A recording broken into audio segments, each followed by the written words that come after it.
Gente, vamos então dar continuidade aqui aos trabalhos da tarde. A gente vai para a quarta sessão do dia de nefrologia, do módulo chamado de Nefrologia Clínica 1. A primeira apresentação diz respeito às paraproteinemias, o que o nefrologista precisa saber. Eu vou chamar a doutora Michele Ostolácio Duarte, do Hospital Biocor de Belo Horizonte. Por favor, Michele. Boa tarde. Eu gostaria de, primeiramente, agradecer a presença de todos no segundo Nefrominas, assim como da comissão organizadora, para falar de um assunto tão interessante e vasto, né, que é as paraproteinemias. Próximo. Iremos focar, basicamente, o quadro clínico e o diagnóstico laboratorial, visto que esse é o foco principal do nefrologista, já que a terapêutica, na grande maioria das vezes, terá que ter a abordagem da hematologia. Próximo. Sou eu mesmo, esqueci. Bem, as paraproteinemias é um grupo de patologias onde o clone de células plasmáticas irá produzir de forma anômala proteínas monoclonais ou as proteínas M. Quando esse clone é pequeno, com produção discreta, sem repercussões clínicas, teremos uma condição pré-maligna denominada gamopatia monoclonal de significado indeterminado. Porém, se esse clone é maior, com produção significativa e repercussões clínicas, teremos quadro como a amiloidose primária, macroglobulinemia e amiloidose e a macroglobulinemia de Waldenström e o mieloma múltiplo. Relembrando, os plasmócitos excretam normalmente as imunoglobulinas, que são compostos por duas cadeias leves do tipo capta e lambda, e duas cadeias pesadas também similares do tipo IgG, com seus 4 subtipos, IgM, IgA, com seus 2 subtipos, IgD e IgE. Normalmente, 75% das produções de imunoglobulinas são por IgG. Bem, esse clone anômalo irá produzir a imunoglobulina homóloga de forma intacta, com cadeia leve e pesada, ou apenas seus fragmentos de cadeia leve e, muito, muito raramente, as cadeias pesadas. Próximo. Estou ficando doido hoje. Bem, mas para proteinemias, quando a gente deve suspeitar? Bem, todo paciente que a gente tem um quadro clínico, onde haverá aí uma anemia idiopática, dores lombares, fadiga, osteopenia, lesões osteolíticas ou fraturas patológicas, insuficiência renal sem etiologia, hipercalcemia, síndrome nefrótica acima dos 40 anos, infecções recorrentes ou neuropatia periférica indeterminada, além, logicamente, das hipergamma-globulemias. E quais exames deveremos solicitar nessa situação? Bem, a proteinúria de Benson-Jones foi o primeiro exame descrito na literatura, em 1848, pelo patologista Benson-Jones, em um paciente com mieloma. Porém, é um exame de baixa sensibilidade, baixa especificidade, é um exame quase artesanal, de difícil padronização, que hoje não é utilizado na prática clínica, tem apenas um valor histórico. A eletroforese de proteína, por sua vez, é um exame rápido, barato, que tem uma acessibilidade pela técnica de gel-agarroso de até 86%, ou capilaridade de 91%. E, nesse exame, após um potencial elétrico, iremos visualizar as 5 bandas principais, albumina, alfa-1, alfa-2, beta, e na região de gama, né, que teremos os picos, raramente em região de beta e, ocasionalmente, alfa-2. É um exame de baixo custo, porém, tem algumas viés. Poderemos ter resultados falsos negativos em clones com baixa produção, e mieloma por IgD, cadeias leves exclusivas e cadeias pesadas exclusivas. Podemos também ter resultados falsos positivos na presença de fibrinogênio, pacientes com alguma anemia hemolítica, pacientes com altos níveis de transferrina e alguns casos de síndrome nefrótica. O padrão biclonal é visto em menos de 5% dos pacientes e reflete 2 tipos distintos de produção de imunoglobulinas. Já a gamopatia policlonal, aí não fui eu. Deixa eu ver. Bem, a gamopatia policlonal já é vista em casos de infecções e processos inflamatórios crônicos. Em um estudo da Clínica May, de 130 pacientes, com gamopatia policlonal, 61% eram patopatas, 22% com doenças reumáticas, hematológicas 6%. Hipogamoglobulinemia também pode ocorrer com casos congênitos e até mesmo formas adquiridas, e podendo corresponder até 10% dos casos de mieloma e até 20% dos casos de amiloidose primária. Bem, a eletroforese de proteína urinária também deve ser sempre solicitada, ela tem seu equivalente sérico, ela tem níveis proporcionais ao tamanho do clone, e ela deve ser sempre realizada junto com a imunofixação para tentar fazer o diagnóstico da nefrotoxicidade de cadeia leves, e também ela é bastante útil em determinar a resposta terapêutica das paraproteinemias. A imunofixação, por sua vez, é o padrão ouro para detectar o tipo de imunoglobulina produzida. Ela vem substituindo a técnica de imunoeletroforese por ser mais rápida e muito mais sensível. Ela combina a técnica de eletroforese mais imunoprecipitação. Após a eletroforese, o soro é lavado e testado para 5 tipos de cadeia, com 5 antissoros, 3 cadeias pesadas e 2 cadeias leves. Porém, ele não determina o tamanho do clone nem o seu nível. A dosagem sérica de cadeia leve é um exame relativamente mais atual pela técnica de fenolometria e o SCIT Free-Little. Ele detecta níveis bastante baixos de cadeia leve, sendo mais sensível que a imunofixação, e podendo, inclusive, substituir a eletroforese de proteínas urinárias em imunofixação urinária. O teste de cadeia leve é particularmente útil, principalmente nos pacientes para diagnóstico e monitorização do MM não secretor, MM de cadeia leve e amiloidose primária. Também ele é útil para detectar a progressão da gamopatia monocloral, o plasmocitoma solitário e o MM indolente. E qual seria, então, a frequência e como fazer diante daquele paciente, né, que temos o quadro clínico de paraproteinemia, identificamos o pico monoclonal com a eletroforese, identificamos o tipo de imunoglobulina com imunofixação, e o próximo passo que o nefrologista deve fazer é tentar fazer o diagnóstico diferencial baseado no quadro clínico e o perfil epidemiológico. Nesse quadro, temos aí as gamopatias de maior frequência nos Estados Unidos. Chama atenção, logicamente, a gamopatia monoclonal, com mais de 1 milhão de casos, 13 mil casos ao ano de mieloma, 2.500 de amiloidose, 1.300 de macroglobulinemia e bastante raro doença de cadeia de depósito. Cadeia leve, desculpa. Portanto, a gamopatia, provavelmente a gente pode estar diante do paciente com uma gamopatia monoclonal de significado indeterminado.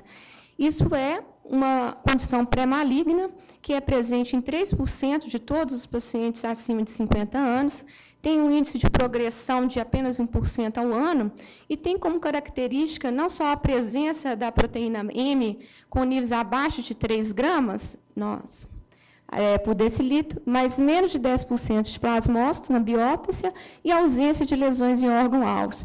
Não necessita tratamento e apenas monitorização. O mieloma múltiplo indolente, o smoldering, tem uma taxa de progressão maior de 10% ao ano, e as características principais, além da presença da proteína monoclonal acima de 3 gramas por decilitro, é acima de 10% de plasmócito na biópsia, ausência também de lesões em órgão-alvo. Também não necessita tratamento, apenas uma monitorização mais estreita. Já o nosso famoso mieloma múltiplo representa 10% de todas as neoplasias malignas hematológicas e 1% de todos os cânceres, tem incidência anual de 4 a 5 a cada 100 mil, mais frequente em homens com a idade média de 66 anos, muito raro abaixo dos 40 anos. Acredita-se um risco familiar em parentes de primeiro grau até de 3,7%, sendo muito mais frequente em negros do que caucasianos. Os 97% dos mielomas são secretores, e a imunoglobulina mais frequente é a IgG, em 52%, 21% IgA, somente cadeia leve, 16%, e menos de 2% IgD biclonal. A grande maioria é de cadeia leve, é por capita em mieloma. Um paciente com eletroforese positiva é positivo um paciente com mieloma em apenas 82%. Porém, se a gente associa a eletroforese de proteína sérica mais a imunofixação, esse índice subirá para 93%. E se isso associarmos a eletroforese de proteína urinária e imunofixação, esse índice subirá para 97%, cobrindo os 97% de pacientes com mieloma múltiplo secretores. E nessa revisão de 1.027 pacientes da Clínica Mayo, foram vistos que, no momento do diagnóstico, 73% dos pacientes eram anêmicos. Uma anemia normocítica, normocrômica, devido à infiltração da medular e à própria insuficiência renal. Porém, durante a evolução, esse índice chega a 97%. Dores ósseas ocorrem até 60% dos pacientes. E a característica principal é aquela dor lombar, torácica, acima de 2 semanas de duração, mais diurna, que piora o movimento. A insuficiência renal ocorre em até metade dos pacientes e é multifatorial. A gente tem o rindomieloma como principal causa, hipercalcemia, uso de drogas nefrotóxicas e, raramente, amiloidose e doença de cadeia leve associada. E alguns pacientes, esses pacientes, até mesmo 20%, irão apresentar o quadro clínico com um quadro de insuficiência renal aguda. Fadiga, fraqueza generalizada, ocorrerá em 32%. A famosa hipercalcemia não é tão assim frequente, 28%. Perda de peso, 24%. E o critério diagnóstico para a Clínica Mayo é a presença da proteína monoclonal a nível sérico urinário, mais de 10% de plasmócito, medula óssea, e a presença de lesões de órgão-alvo. E aqui a gente tem a memônica CREB, C de cálcio, R de renal insufficient, E de anemia e B de lytic bone lesion. Agora temos a amiloidose, que é a terceira mais frequente. A incidência é relativamente baixa, 8 a cada 1 milhão de habitantes. A idade média dos pacientes é em torno de 64 anos. Menos de 5% têm abaixo de 40 anos. A grande maioria são homens. E é muito comum a associação com outros tipos de paraproteinemia. A apresentação clínica visual é de abertura, muitas vezes é um quadro de síndrome nefrótica, com cardiopatia restritiva, em torno de 60%, com padrão de insuficiência cardíaca diastólica, sistólica, às vezes é AM, arritmia, neuropatia periférica em 20% dos casos, com parestesia, síndrome do túnel do carpo, hipotensão ortostática, disfunção vesical, hepatomegalia, com elevação das transaminases em torno de 70% dos casos. Isso também pode ocorrer com um quadro de gastroparesia, má absorção, constipação e pseudoobstrução, além da macroglossia, púrpura e sangramentos.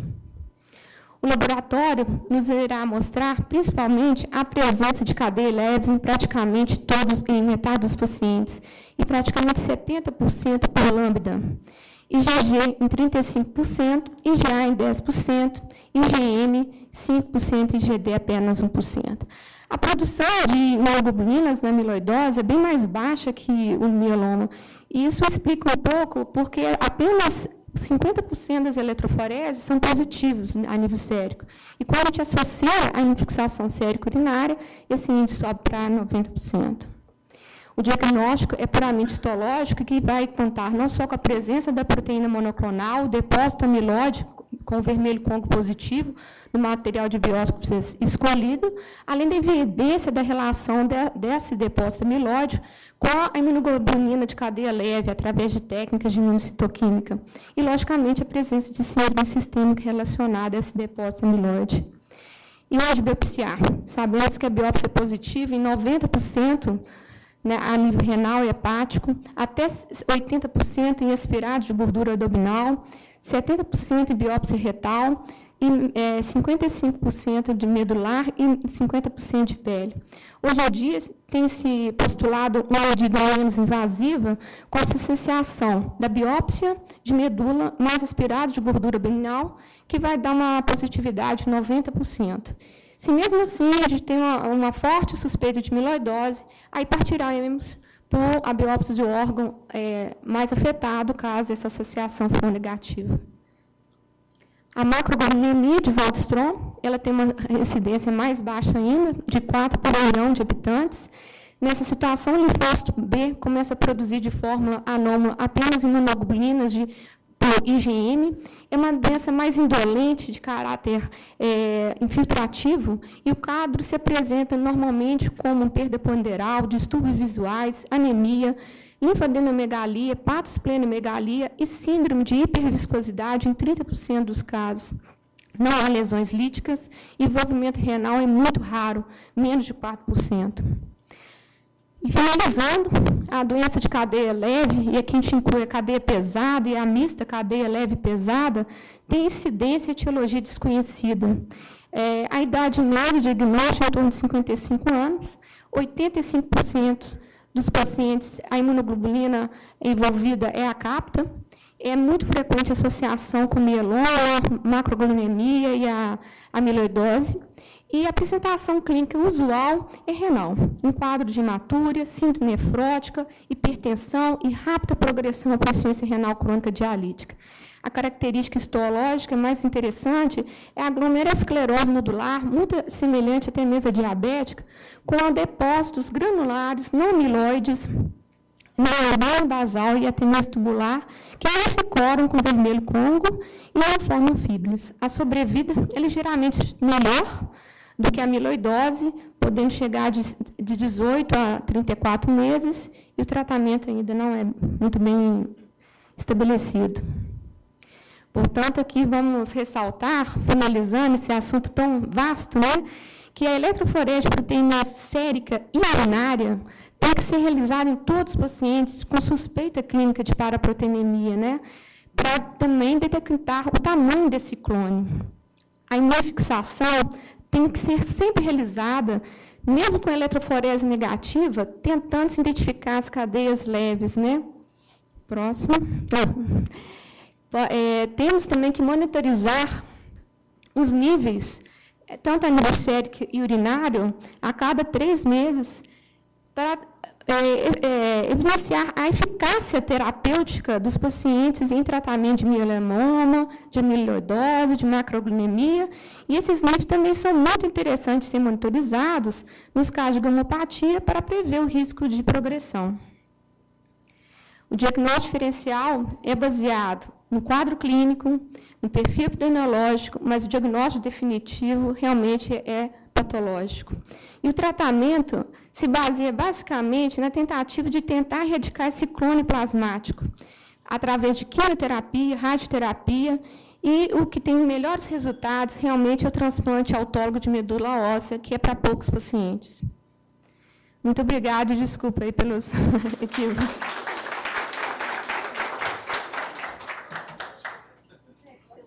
Agora chamar o doutor Sebastião Rodrigues Filho, da Nefroclínica de Uberlândia, vai falar sobre o bloqueio do sistema renina, angiotensina, aldosterona. Boa tarde a todos. Eu gostaria de agradecer o honroso convite aí para participar do segundo encontro de atualização em nefrologia, Nefrominas, e é um prazer estar aqui com vocês. O tema que foi proposto foi o bloqueio do sistema renina-angiotensina-aldosterona e o que mudou após o estudo OnTarget.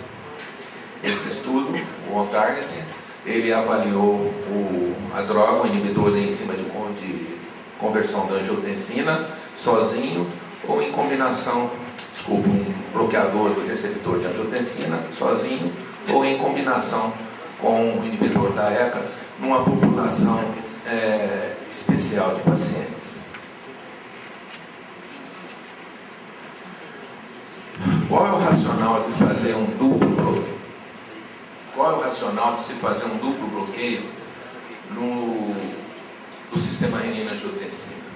Na verdade, hoje nós sabemos, e esse slide é no final de 2011, do Therapy, o que nós verificamos? É que hoje a gente não consegue fazer um bloqueio do sistema renina-angiotensina com uma droga só.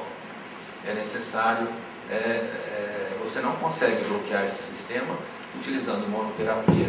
Isso porque existe uma série de escapes à medida em que você tenta bloquear qualquer parte desse sistema.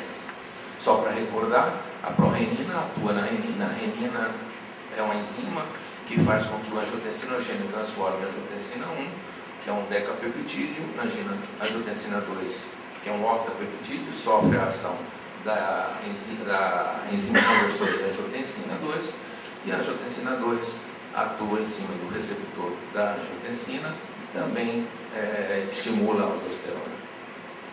Só para exemplificar, os inibidores da enzima de conversão da angiotensina, quando atuam aqui, você começa a apresentar um escape, ou seja, a angiotensina 1 passa a ser convertida em angiotensina 2 através de outras enzimas, principalmente as quimases e as neutropeptidases. De tal maneira que, se você interfere aqui com um inibidor dessa enzima, essa angiotensina 2 continua a ser formada ao longo do tempo. O mesmo acontece quando você usa um BRA, que na medida em que você inibe esse receptor, você bloqueia esse receptor, você perde o feedback negativo com a liberação de renina, de tal maneira que a angiotensina 2 passa também a estimular a renina e todo o sistema continua ativo. Você tem velhos bloqueadores do sistema renina-angiotensina, como o beta-bloqueador, que de alguma maneira impede a formação de renina. Você tem os inibidores da liberação de renina diretos, né? E tem também os antagonistas da aldosterona. A própria aldosterona também, se você inibe, existem alguns mecanismos, como que alguns metabólitos da própria aldosterona, que também estimulam o sistema renina-angiotensina. Ou seja, existe um racional para se bloquear o sistema renina-angiotensina duplamente. Você tenta segurar em dois ou mais setores, na tentativa de segurar esse sistema, que é importante na manutenção de algumas doenças e da hipertensão arterial. Então, esse racional existe, essa tentativa de bloquear é sempre buscada, e bloquear duplamente ou tentar fazê-lo não faz parte. Não é uma coisa exagerada. Existe um racional para isso e você tenta fazer isso de alguma maneira. No caso do on-target, o que eles usaram foi drogas, um bloqueador do receptor de angiotensina 2 e também um inibidor da enzima de conversão da angiotensina, tentando tirar esse eixo aqui do sistema fora da jogada nessa população especial de pacientes que nós vamos apresentar daqui a pouco. Então, a nossa aula daqui para frente vai ser basicamente em 3 situações. Primeiro, o que nós já sabíamos antes do on-target. Quais são os resultados do on-target? E se existe algum espaço terapêutico para continuar tentando esse duplo bloqueio, apesar dos resultados do on-target. Todos esses trabalhos que nós vamos fazer aqui constam de revisões. Qualquer revisão recente sobre esse tema, nós vamos encontrar alguns desses trabalhos que nós vamos apresentar aqui. O que sabíamos antes do on-target? Esse é o estudo CALM de 2005. Ele estudou pacientes diabéticos e ele fez um duplo bloqueio utilizando o candesartan, que é um BRA, e o lisinopril, que é um inibidor da enzima de conversão da angiotensina. E o que esse estudo mostrou? O lisinopril 40 mg e o candesartan 16 mg. O que eles observaram? O estudo foi durante 12 meses. Eles observaram que na pressão arterial sistólica, tanto na pressão arterial sistólica quanto na pressão arterial diastólica, não houve diferença, não houve nenhum efeito aditivo na redução da pressão arterial, tanto a sistólica como a diastólica, como vocês podem ver nesse gráfico. Do ponto de vista renal, esses pacientes eram pacientes diabéticos, mas eles tinham os níveis basais, a filtração glomerular, o clearance de creatinina, tinham a filtração glomerular de 111 ml por minuto. Ao final de 12 meses, 114 ml por minuto. Com o duplo bloqueio, com o lisinopril 110 e 119, esses valores não foram significantes do ponto de vista estatístico. Ou seja, eles não encontraram praticamente nada significante no que diz respeito à função renal e nem no que diz respeito aos níveis de pressão sistólica e diastólica com a utilização desses medicamentos. Essa é uma revisão sistemática que saiu no Hypertension também em 2005, e eu quero lembrar que o On Target é de 2008. Então, essa é uma revisão sistemática que saiu em 2005, onde eles analisaram alguns dos trabalhos que até então tinham saído, sendo publicados na literatura. E eles observaram que a combinação de um inibidor da enzima junto com o BRA reduzia a pressão arterial sistólica, tanto através da MAPA quanto no consultório. Isso em relação ao BRA, ao bloqueador da enzima, ao bloqueador de angiotensina 2. E a mesma coisa era favorável a a combinação dessas drogas também tinha efeitos superiores na redução da pressão arterial sistólica, quando se comparava com os inibidores da enzima de conversão da angiotensina. Porém, o que chamava a atenção nessa história era que os valores de redução eram, apesar de ser significantes, eram extremamente pequenos e irrisórios, de tal maneira que o autor termina isso em 2005 dizendo o seguinte: olha, pode associar, mas o efeito aditivo é tão pequeno que não compensa os possíveis efeitos colaterais que essas duas drogas podem induzir. Então tenha cuidado, e ele pede inclusive estudos mais para frente, estudos posteriores devem ser feitos para que esse tipo de situação seja resolvido.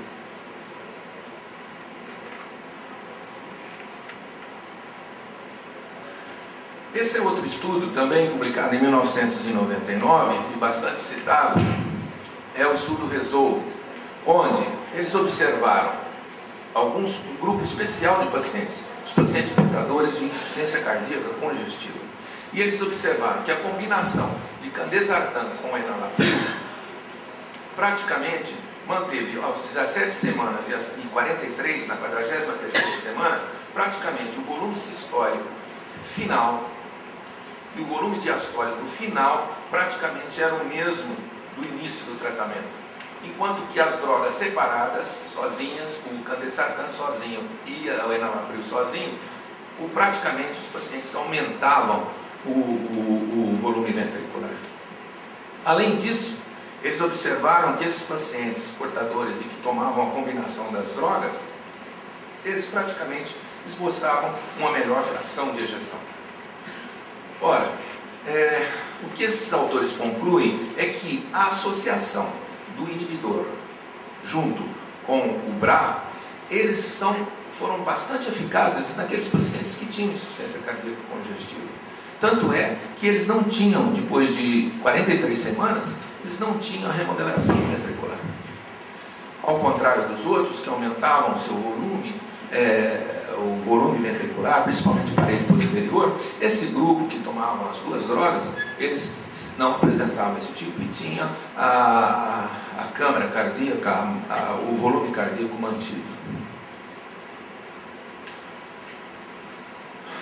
Esse é o estudo SHARM, aonde os pacientes que já estavam tomando o inibidor de ECA, esses pacientes eram portadores de insuficiência cardíaca crônica, eles tinham também uma fração de ejeção bastante reduzida, e esse grupo que já tomava o inibidor de ECA, eles deram placebo.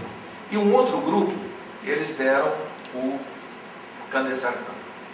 Eles observaram que ao longo de 3,5 anos, o número de mortes, ou então de internação hospitalar, conta por causa da insuficiência cardíaca congestiva, era maior no grupo que estava sozinho do que aquele grupo que estava associado, o candesartan foi associado ao captopril. Ou seja, o duplo bloqueio, principalmente naqueles pacientes com insuficiência cardíaca congestiva, tem mostrado e se mostrou até então bastante eficaz, diferente daqueles quando você dá uma medicação sozinho. Do ponto de vista renal, o SHARM também colocou algumas coisas interessantes, né? Alguns pacientes no grupo descontinuaram o tratamento, e a gente foi ver exatamente qual a razão desse paciente que vai tão bem com o duplo bloqueio, por que razão eles descontinuaram essa terapia, por que descontinuaram esse duplo bloqueio. Então vocês vejam, o grupo com candesartan é aquele grupo que tem o captopril associado, que tem o enalapril associado. Então vocês vejam que a hipotensão arterial foi em 58 pacientes, num universo de 1.276, e quem recebeu placebo, 40, esse valor não foi significante. Entre parênteses é o percentual.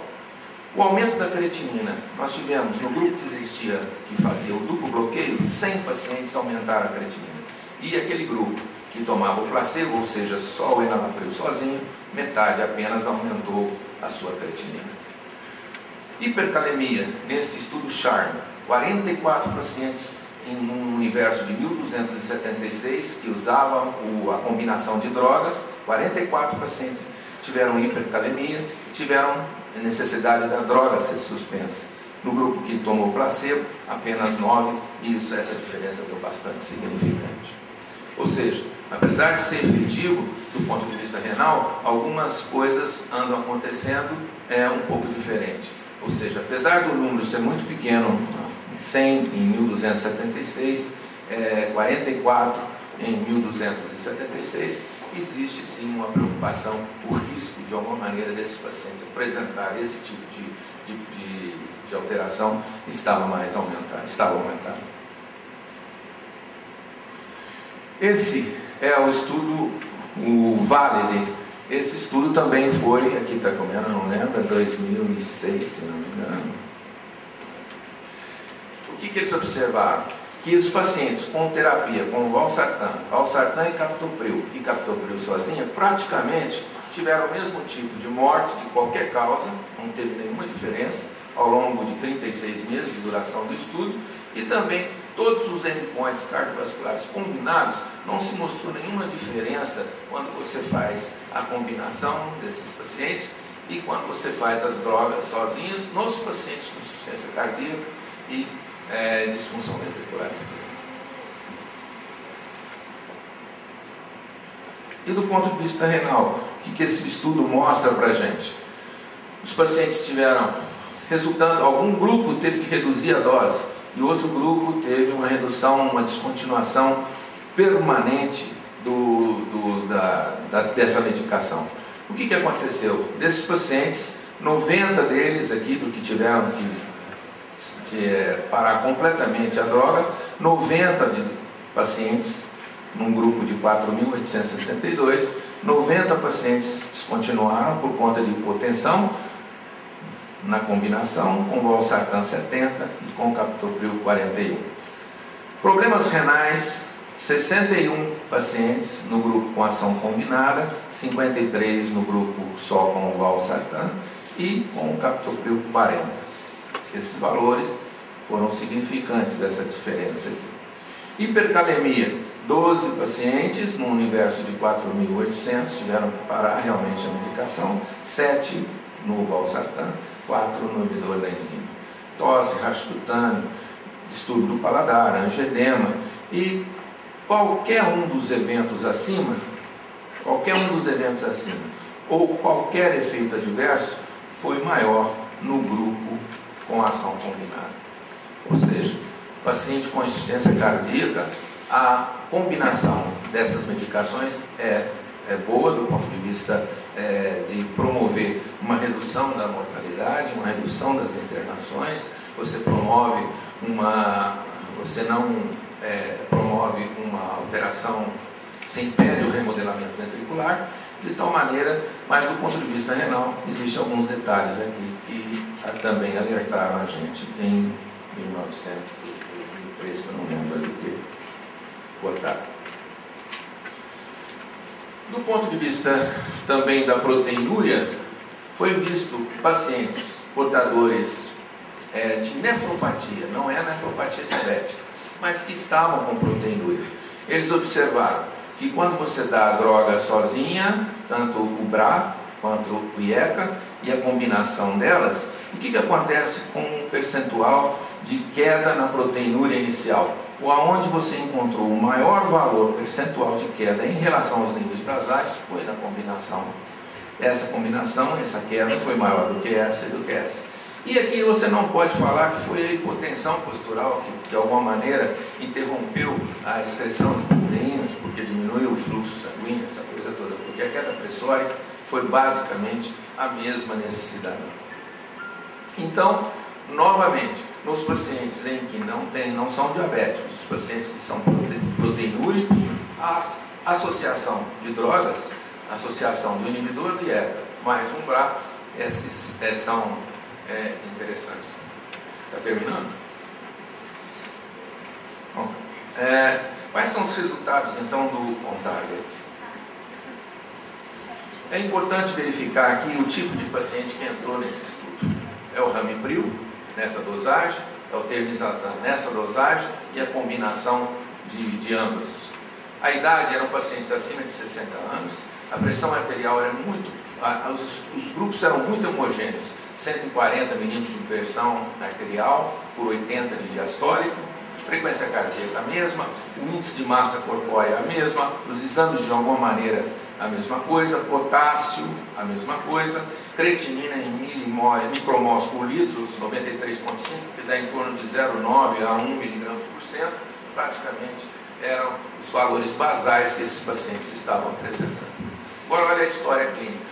O paciente era portador de doença coronariana, 74% desses integrantes eram portadores de doença coronariana. Infarto do miocárdio, 48% deles em cada grupo já tinham infarto. Angina de peito, instável. Todos esses pacientes que já tinham sofrido algum grau de acidente vascular encefálico. Doença arterial periférica, diabetes, um grupo, 30% de todos os grupos, mais de 30% de todos os grupos eram diabéticos. Hipertrofia ventricular esquerda presente também nesses pacientes. Microalbuminúria, que ele considerou até 1 grama de proteína por dia, ao 13% de cada um desses grupos apresentavam proteína. Esses pacientes também já tinham sofrido alguma angioplastia, coisa desse tipo. Ou seja, pacientes de alto risco cardiovascular. E o que esses pacientes, o que apresentou? Ficando do lado de cá, o que nós observamos é que a associação de Telmisartan e Ramipril, ele apresentou maior episódios hipotensivos, apresentou síncope, também foi maior na associação, diarreia, apresentou um grande número de diarreia, o risco de ter diarreia quando você associa a droga nesses pacientes de alto risco foi muito grande, angioedema, e a piora renal o risco relativo foi de 60% maior quando você combina as drogas. Por conta do número exagerado um número enorme de pacientes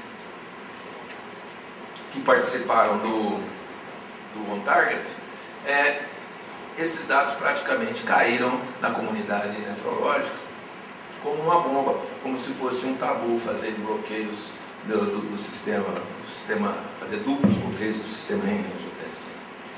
Aqui, só para lembrar, as mortes de origem cardiovascular, as mortes com problema com, onde que está aqui, hospitalização por insuficiência renal, hospitalização por insuficiência cardíaca, aqui nós tivemos, por exemplo, na combinação com a terapia, você teve realmente nos pacientes, os pacientes internaram menos com insuficiência cardíaca congestiva com o uso da combinação de drogas. Do ponto de vista renal, nós verificamos que do ponto de vista renal, o que foi feito? Que os pacientes, de alguma maneira, apresentavam um risco relativo de 33% maior quando se comparado ao Ramipril sozinho, de desenvolver uma insuficiência renal. E 37% de uma insuficiência renal que requer diálise. Ou seja, um valor bastante elevado, e isso realmente assustou a comunidade médica de uma maneira, principalmente os nefrologistas. Essa é a outra análise do OnTarget, que saiu publicado no Lancet em 2008, e aqui mostra algumas coisas interessantes. Olha, na semana 6, no segundo ano e no final do estudo, o grupo que tinha associação Ramipril e Telmisartan, praticamente ele perdeu mais função renal ao longo desse tempo do que aqueles grupos que tinham a dosagem sozinhos, que eram em monoterapia. De alguma maneira, essa análise também do OnTarget verificou que os pacientes com microalbuminúria, até 1 grama, de alguma maneira foram beneficiados com a associação das dois medicamentos. Aqui, do ponto de vista diálise, dobra a creatinina, 20% o risco relativo em relação ao ramipril. Necessita de diálise. Esse grupo que foi analisado, quem necessitou, um grupo que de alguma maneira foi suspenso e que teve problemas renais, ou seja, necessitou de diálise aguda, e eles consideraram isso aqui para diálise aguda até 2 meses, você praticamente tem um risco mais do que triplicado nos pacientes quando você associa faz essa combinação. Lembra que nós estamos trazendo os pacientes de alto risco, que é aquele paciente que tem aquilo tudo que a gente mostrou anteriormente. A conclusão do OnTarget foi exatamente que o telmisartan equivale ao ramipril nos pacientes de uma maneira geral, e que a combinação das duas drogas estava associada com mais efeitos adversos sem um aumento real de benefício. Ou seja, naquele grupo de pacientes com alto risco cardiovascular, você tem algumas melhoras em determinados sintomas, mas não compensa o risco de você colocar os pacientes em diálise e o risco que esse paciente pode acontecer. Mas lembre que o número de pacientes que teve essas alterações foram, em relação ao total, foram muito pequenos, 3%, 2%, mas quando você vai calcular o risco relativo, a coisa pega. Por fim, são só mais 2 slides. Existe espaço terapêutico para o duplo bloqueio do OnTarget? Olha, claro que existe. Nós vimos que algumas coisas, esse estudo OnTarget não foi objetivado para isso.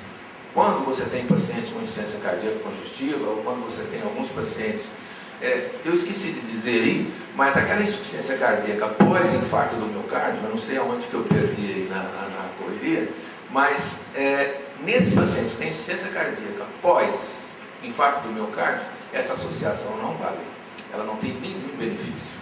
Eu estou falando na insuficiência cardíaca congestiva decorrente de outra causa, mas pós-infarto ela não tem nenhuma expressão, a não ser causar efeitos colaterais importantes. Existe efeito terapêutico, espaço terapêutico para o duplo bloqueio? Olha,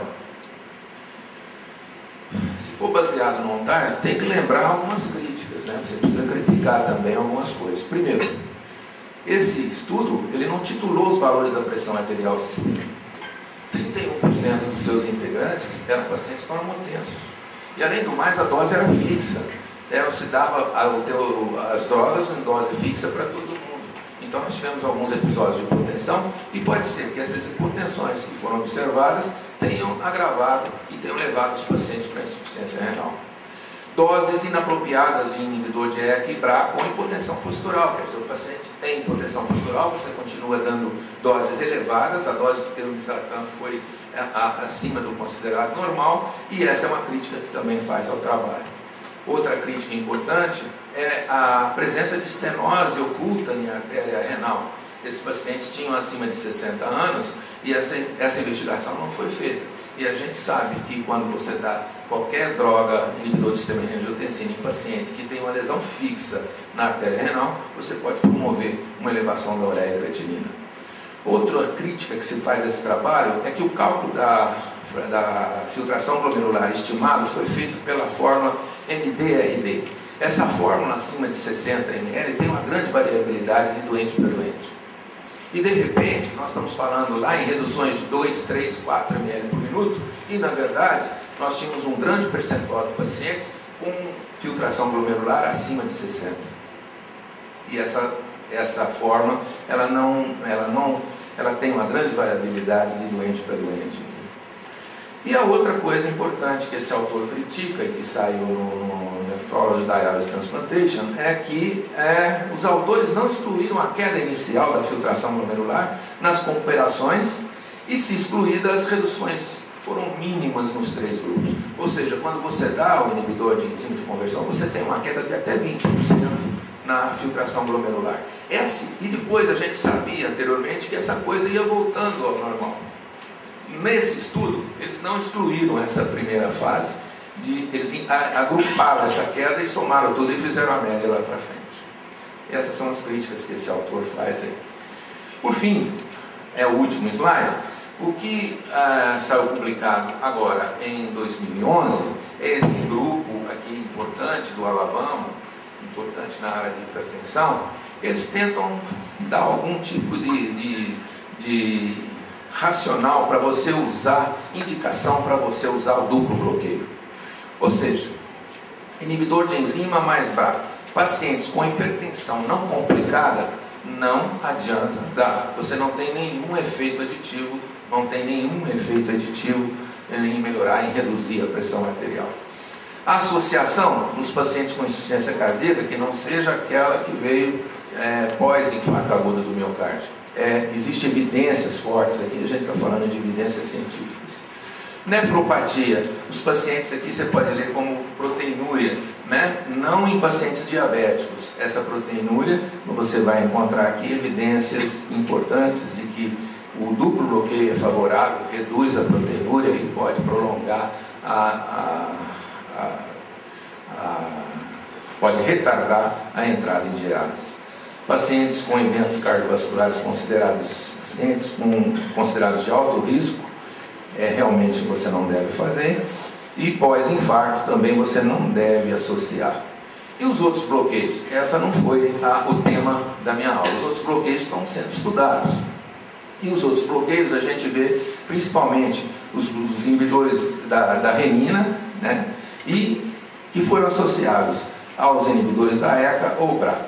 Veja aqui só um detalhe, como as coisas são dinâmicas, né? Esse artigo, se não me engano, é de novembro ou dezembro do ano passado, e aqui ela dá como forte evidência o inibidor direto com um dessas drogas, dizendo que isso é bom para os pacientes com nefropatia, de uma maneira geral. Mas no caso do diabetes, nós temos aqui outro estudo, Altitude, que foi praticamente suspenso agora no início do ano, no final do ano passado, onde eles estavam usando um inibidor de renina com BRA ou IECA, e os pacientes começaram a apresentar tanto efeito colateral que o estudo foi suspenso agora no final do ano.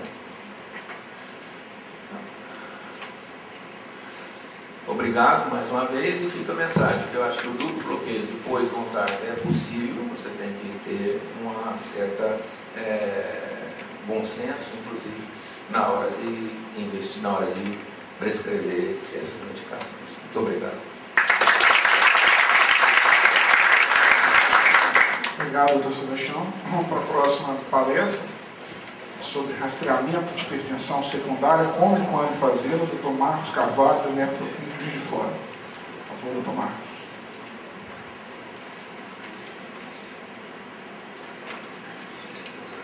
Boa tarde. Inicialmente eu gostaria de agradecer. Eu tenho uma absoluta convicção de que a escolha do meu nome foi feita por laços fortes de amizade que eu tenho com a comissão organizadora do Nefrominas. Já que nós estamos no Nefrominas, eu também gostaria de declarar aqui a minha paixão pelo meu estado. Quem nasce em Juiz de Fora não é carioca do brejo. Eu gosto de pão de queijo, eu gosto de tutu com torresmo, tomar uma cachaçinha, igual o Rogério Balgrade está me falando aqui. Pescaria nem se fala, andar de botina e falar trem. E para homenagear o nosso paciente simples do interior de Minas, me deu uma vontade danada de prosear com vocês em Mineirês. E a minha aula seria procurando pressão alta, que nós sabemos a causa. Quando é e como é que faz. Só que nós aqui não temos tradução simultânea e eu vou ser obrigado a retornar para o nosso português coloquial. O que nós vamos falar aqui agora é sobre exceção, porque a hipertensão arterial secundária ela é responsável por somente 3 a 5% da nossa população de hipertensos.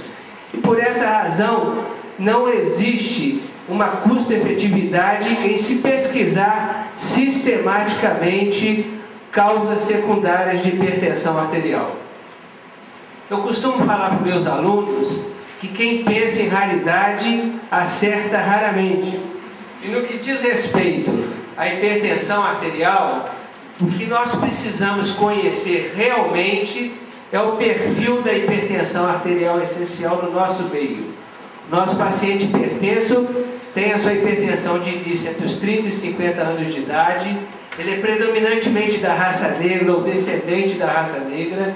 A hipertensão é leve, moderada, habitualmente de fácil controle e pouco sintomática ou assintomática, e não apresenta sinais ou sintomas que possam sugerir causas secundárias de hipertensão arterial, e uma variação complementar mínima, que é aquela variação sugerida pelo Consenso Brasileiro de Nefrologia, naquela coluna da direita, na etiologia, a análise de urina, a creatinina sérica e o potássio sérico, eles devem ser normais. Portanto, se o nosso paciente ele preenche todos esses critérios, ele deve ser considerado como sendo portador de hipertensão arterial essencial, tratado como tal, e nenhum outro investimento em pesquisas de causas de hipertensão secundárias. Então está aí a resposta para a primeira pergunta: quando é que nós pesquisamos hipertensão arterial secundária? Quando o nosso paciente não preencher qualquer um desses critérios. Uma vez que o paciente então não preenche o critério, nós vamos começar a pesquisar a hipertensão arterial secundária, e aí eu sugiro essa regra mnemônica para que a gente possa guardar as principais causas secundárias de hipertensão arterial, onde vocês têm a adrenal como eixo básico da nossa regra, lembrando a apneia obstrutiva do sono, drogas, hipertensão renovascular, endócrina, nefropatias, coartação e limitações, que é por onde nós vamos começar. Existem alguns fatores que devem ser sistematicamente pesquisados, porque eles limitam o diagnóstico correto da hipertensão arterial essencial, ou nos induzem a pesquisar hipertensão arterial secundária de maneira desnecessária. Seriam medidas inadequadas da pressão, hipertensão do jaleco branco, tratamento inadequado da hipertensão ou não adesão do nosso paciente ao tratamento, presença de comorbidades e interações medicamentosas. A apneia obstrutiva do sono, nós temos aí o nosso modelo de paciente, é o homem obeso ou com síndrome metabólica que ronca e apresenta sonolência diurna. O exame que pode nos auxiliar nesse diagnóstico é a polissonografia, e naqueles pacientes com índice de hipopneia ou de apneia maior que 15 episódios por hora, eles se beneficiam com CPAP, e todos eles se beneficiam com emagrecimento. A literatura mostra que o controle da pressão arterial desses pacientes, ou melhor, o controle da apneia obstrutiva desses pacientes, auxilia de maneira significativa no controle da pressão arterial. Em relação às drogas, nós devemos pesquisar sistematicamente a utilização de drogas nos nossos pacientes, né? Existem drogas que induzem a hipertensão, existem drogas que agravam a hipertensão, existem drogas que interferem nos mecanismos de ação das drogas hipotensoras, e existem drogas que, por sua vez, impedem a uma adesão adequada do nosso paciente à hipertensão. E essa busca deve ser sistemática.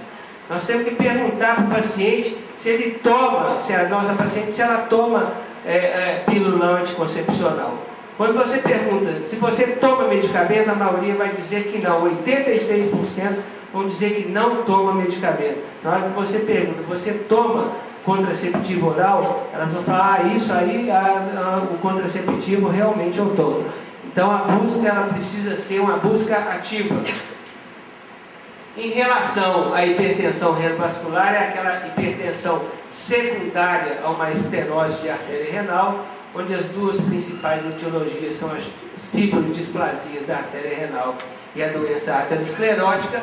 E existem várias pistas diagnósticas: hipertensão antes dos 30 ou após os 50, hipertensão acelerada ou maligna, refratária, hipertensão arterial associada a aterosclerose difusa, um sopro epigástrico, principalmente se ele for cisto diastólico e lateralizado, ele tem uma alta, embora tenha uma baixa sensibilidade, menos de 50% dos pacientes vão apresentar, mas uma alta especificidade em torno de 99%. Hipertensão arterial sem uma causa de insuficiência renal evidente, uma elevação da creatinina sérica, mais do que 50% na primeira semana de utilização de IECA, assimetria do tamanho ou da função renal e edema agudo de pulmão sem uma causa aparente. Lembrando que a hipertensão acelerada, refratária, elevação de creatinina e assimetria torna o nosso paciente com alta probabilidade de ter estenose da artéria renal. E segundo o nosso 6º consenso brasileiro, são esses os exames que nós podemos solicitar na pesquisa, sendo que a ultrassonografia com Doppler, que habitualmente é um exame que a gente solicita inicialmente, porque é um exame minimamente invasivo ou não invasivo, ele é muito examinador e examinado dependente, né?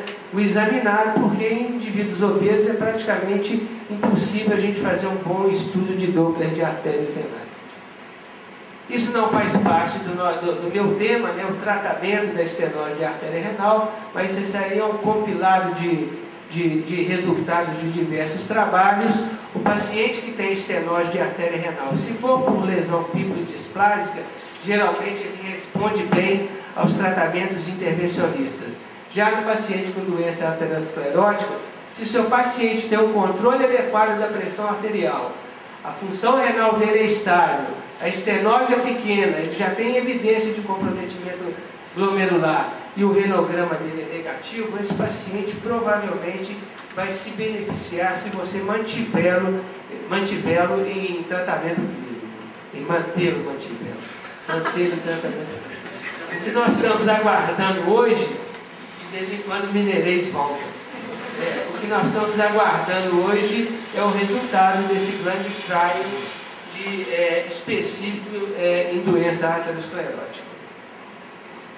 Continuando nas causas endócrinas, eu vou abrir mão do hipo e do hipertiroidismo da acromegalia e vamos falar basicamente das causas adrenais, o hiperaldosteronismo primário, a síndrome de Cushing e o feocromocitoma. No hiperaldosteronismo primário, hoje está se transformando numa causa importante de hipertensão arterial secundária. Segundo o nosso consenso, 6,1% dos pacientes hipertensos são hipertensos devido ao hiperaldo primário. E nós gostaríamos de acabar com o paradigma, né? Nós não precisamos de hipocalemia para fazer diagnóstico, para pensar em hiperaldosteronismo primário. Menos de 50% dos pacientes com hiperaldo vão ter hipocalemia. Isso porque a nossa reserva de potássio intracelular ela é muito grande e ela é capaz de manter os níveis séricos dentro de valores normais, mesmo por períodos prolongados de caliúria secundária ao hiperaldosteronismo. E são 4 as etapas de avaliação diagnóstica do hiperaldo: rastreamento, caracterização da autonomia, diferenciação de tumor versus hiperplasia e a confirmação etiológica. O rastreamento, isso aí são dados históricos, né? Até 1965 o rastreamento era feito pelo potássio sérico, até 1990 pelo potássio mais atividade plasmática de renina, e agora, a partir de 1990, mundialmente se utiliza a relação aldosterona-renina. Aí nós temos um estudo de todos esses métodos.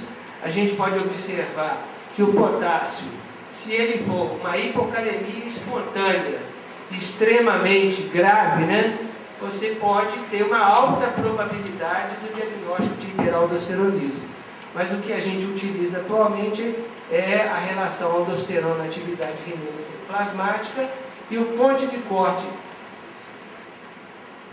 E o ponto de corte que é utilizado no nosso consenso é o 30. Esse é o impacto da pesquisa da relação aldosterona-atividade renina plasmática em diversos trabalhos mundiais. Vocês observam que à medida que se passou a utilizar a relação aldosterona-atividade plasmática de renina, o número de diagnóstico de hiperaldo subiu quase 10 vezes. A caracterização da autonomia não basta dizer que o seu paciente tem hiperaldo. A necessidade da gente comprovar uma autonomia desse excesso de produção. Quando você faz uma expansão do volume extracelular do paciente, você faz uma expansão volêmica do seu paciente, você inibe o eixo renina-angiotensina-aldosterona. Então, o teste de supressão mais utilizado é o de infusão salina, onde você administra 2,5 litros de solução salina em 2 horas. Se o seu paciente for cardiopata, a gente faz isso em 4 horas. E o que a gente espera no indivíduo sadio é suprimir, reduzir o nível de aldosterona. Se isso não acontecer, está comprovado o hiperaldosteronismo. O passo seguinte é a diferenciação entre tumor e hiperplasia. No tecido hiperplasiado, existe um aumento da expressão dos receptores de angiotensina 2.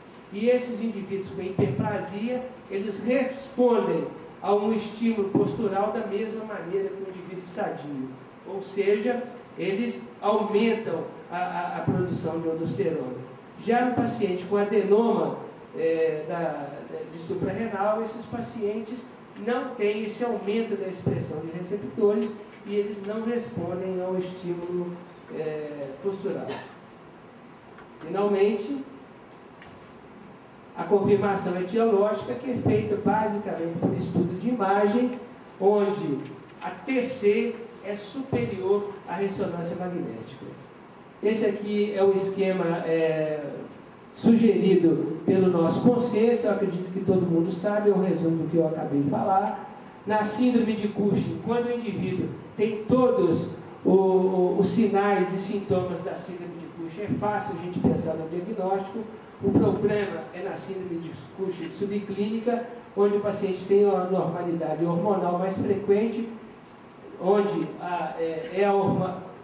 o hipercortisolismo é a normalidade hormonal mais frequente em siderotalônimas adrenais, é uma secreção autônoma de cortisol, sem os estigmas característicos de Cushing, mas associa-se com hipertensão, dislipidemia, aumento de mortalidade cardiovascular, e esses pacientes se beneficiariam com a adrenalectomia. Não existe um modelo uniforme de pesquisa de hipercortisolismo mundialmente aceito, mas a maioria dos pacientes, a maioria dos serviços trabalham inicialmente com teste de supressão de dexametasona, administrando 1 miligrama de dexametasona às 23 horas e dosando cortisol às 8 horas da manhã. Se você conseguir a supressão, isso tem uma sensibilidade de 100%. Uma outra medida seria do cortisol livre urinário. O problema disso é que, como existe uma flutuação muito grande na produção de cortisol diariamente, a necessidade de pelo menos 3 coletas de urinas de 24 horas, e aí tem todos os problemas relacionados a isso. E a dosagem sérica do cortisol à meia-noite, que necessita da hospitalização do paciente, mas vocês observam também uma sensibilidade extremamente alta quando o paciente dormindo apresenta um cortisol menor que 1,8 microgramas por decilitro. O felcromocitoma, 90% dos fel tem uma localização adrenal, é chamado de fel. Quando a localização é extraadrenal, é chamada de paragangliomas. Ele é responsável por um pequeníssimo número de hipertensos. A maioria dos nossos pacientes não apresenta aquele padrão típico de hipertensão arterial paroxística. A tríade clássica, ela tem uma sensibilidade de 89% e uma especificidade de 67%. E o exame que a gente procura são as beta-nefrinas livres urinárias ou principalmente no plasma. Feito o diagnóstico, a procura é por imagem, também TC ou ressonância nuclear magnética. Nefropatia, é redundância eu ficar falando como é que se faz diagnóstico de nefropatia para nefrologista. E a coartação da aorta, que é uma das cardiopatias congênitas mais frequentes, responsáveis por aproximadamente 10%, acontece mais no sexo masculino, e o grande achados são as alterações do exame físico, onde você tem uma pressão sistólica diferente no membro superior para o membro inferior, um atraso do pulso femoral. O diagnóstico é facilmente realizado através do eco da ressonância nuclear magnética. Então, se o seu paciente preenche todos os critérios acima, ele é considerado como portador de hipertensão arterial essencial e vai ser tratado. Se não, você procura limitações para o seu diagnóstico, utilização de drogas ou pistas clínicas que devem ao diagnóstico de hipertensão secundária. Se houver limitações no seu diagnóstico, você vai reavaliar a necessidade de uma propedêutica adicional. Se houver droga, você suspende, você substitui. Ou se nada disso pode ser possível, você otimiza o tratamento antihipertensivo. E se houver pistas clínicas, você vai submeter o seu paciente a uma propedêutica específica. Por outro lado, a resposta pode ser não, porque o seu paciente ou tem uma hipertensão refratária ou um diagnóstico hoje que é casual, né? A presença de um nódulo adrenal. Na hipertensão arterial refratária, por ordem de frequência, você deveria afastar a possibilidade de reno vascular, hiperaldo primário, doença de Cushing subclínica e feocromocitoma. E no nódulo adrenal, hiperaldo, Cushing e feocromocitoma. Muito obrigado.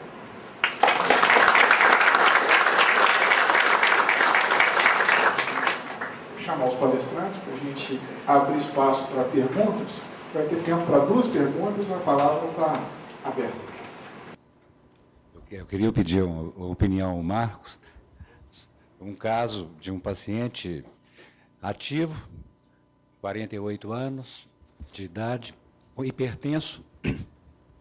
Fizemos o screening para hipertensão, que esse paciente começou a ser estudado de cima para baixo. Eles já pediram, em vez de fazer o rastreamento, a avaliação clínica, já pediram exames já invasivos, né? E esse paciente já detectou-se uma tumoração na suprarrenal esquerda.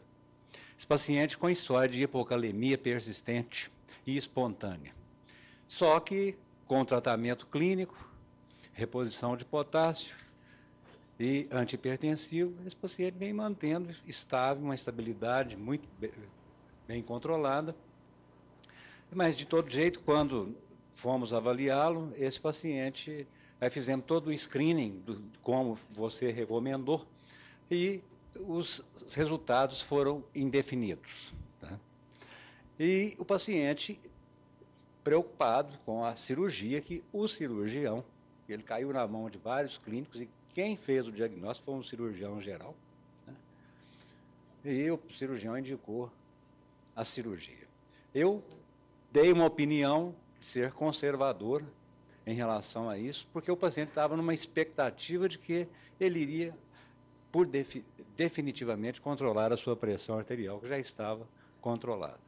Essa é uma grande preocupação em relação à expectativa que tem esses pacientes, em que, após a cirurgia, né, controlar a pressão arterial. E nós tivemos dúvidas cruéis se essa tumoração era produtora ou não de aldosterona.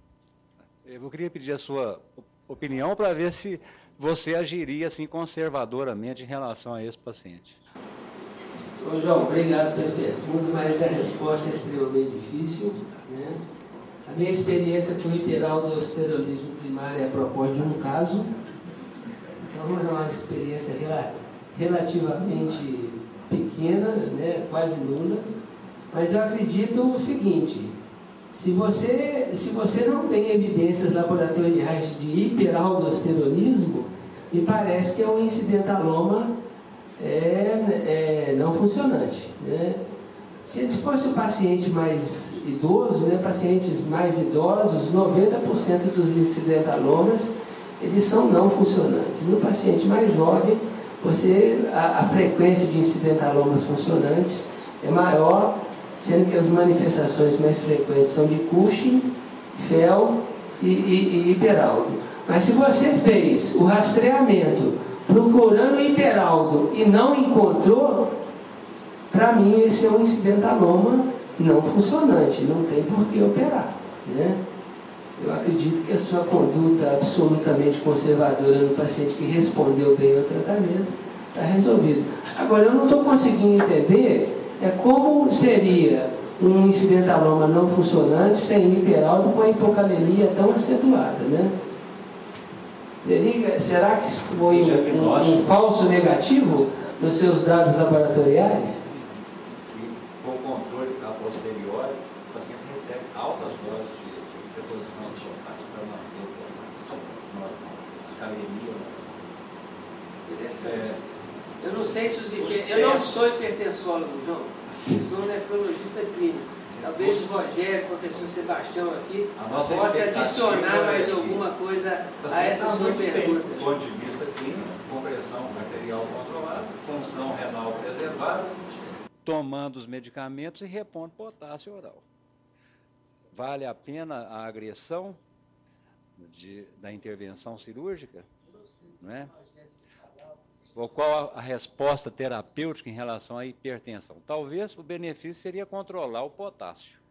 Porque os testes nós vamos repetir novamente, entendeu? Porque houve essa dúvida, mas é uma dúvida cruel.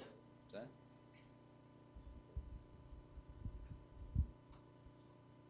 Bom, eu queria fazer um comentário com relação ao estudo on-target. Ele foi, em relação à prática, ele é bem diferente. Porque na prática médica, normalmente, eu não sou médico, mas eu converso muito com os médicos, eles primeiro prescrevem ou inibidor de ECA ou antagonista. Caso o paciente não responda, está com proteinúria persistente ou uma hipertensão, aí ele adiciona um outro inibidor. Que é diferente do estudo on-target. Você adicionar 2 fármacos, digamos, no início já de cara para o paciente, a resposta é muito provável que seja diferente. Porque os mecanismos de escape de angiotensina, escape de aldosterona, eles se desenvolvem ao longo do tempo, e não de cara, assim. Isso provavelmente influenciou muito aqueles resultados negativos. E com relação a isso, eu queria saber de alguns de vocês aí se vocês têm experiência com o uso com a adição de antagonistas de aldosterona para reduzir a proteinúria e qual é o resultado que vocês têm na prática.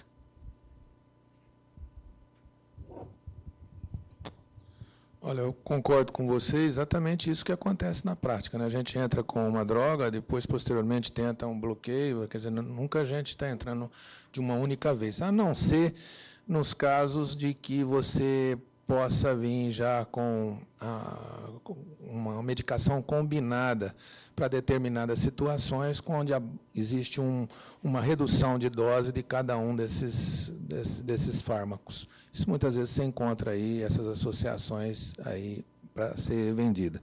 Mas, na verdade, eu prefiro entrar um, depois entrar o outro. Eu acho que a maioria de nós pensa assim.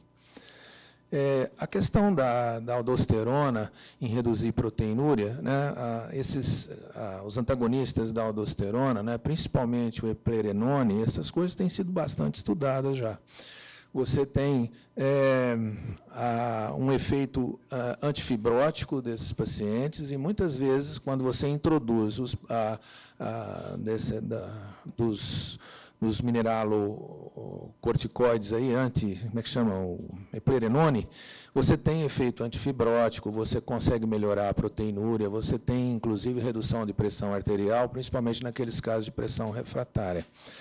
Esse é uma situação já bastante conhecida, em que você, ao entrar com essas drogas, essas medicações, você tem, por uma ação anti-inflamatória que a própria inibidor da aldosterona consegue ter, você consegue reduzir as alterações inflamatórias e proteinúria e prolongar, inclusive, a sobrevida renal. São estudos pequenos, ainda eu acho que falta aquele grande estudo para fechar a coisa, mas tem vários estudos aí pontuando que a droga é, sim, efetiva para essas coisas. Rogério, quer falar? A gente não tem mais tempo para a pergunta, agora tem um intervalo, 4h30 a gente está de volta.